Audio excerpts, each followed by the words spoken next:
Christmas went all through the house. Not a creature was stirring, not even a mouse. They had mouses in their house. The stockings were hung by the chimney with care in hopes that St. Nicholas, Santa Claus, soon would be there. The children were nestled all snug in their beds. Visions of sugar plums danced in their heads.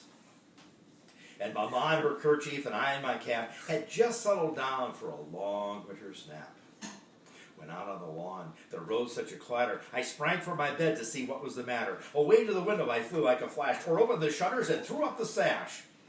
The moon on the breast of the new-fallen snow gave a luster of midday to objects below. When what to my wondering eyes should appear but a miniature sleigh and 8 tiny reindeer, with a little old driver so lively and quick, I knew in a moment that it must be St. Nick.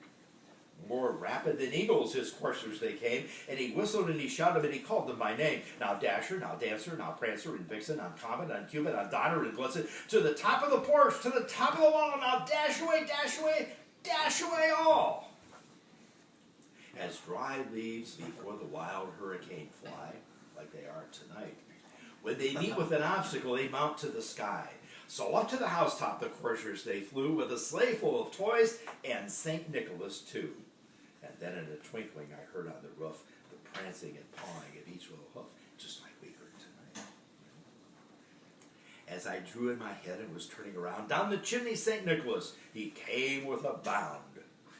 He was dressed all in fur from his head to his foot, and his clothes were all tarnished with ashes and soot.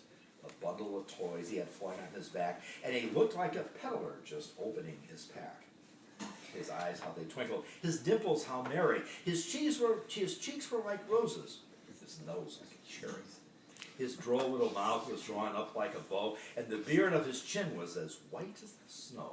A stump of a pipe he held tight in his teeth, and the smoke, it encircled his head like a wreath.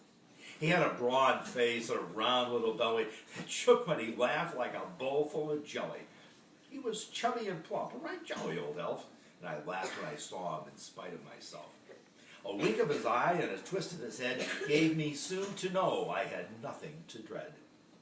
He spoke not a word, but went straight to his work and filled all the stockings. And then he turned with a jerk, and lying a finger aside of his nose, and giving a nod up the chimney he rose. He sprang to his sleigh, to his team gave a whistle, and away they all flew like the down of a thistle. But I heard him explain as he drove out of sight, Merry Christmas to all, and to all a good night.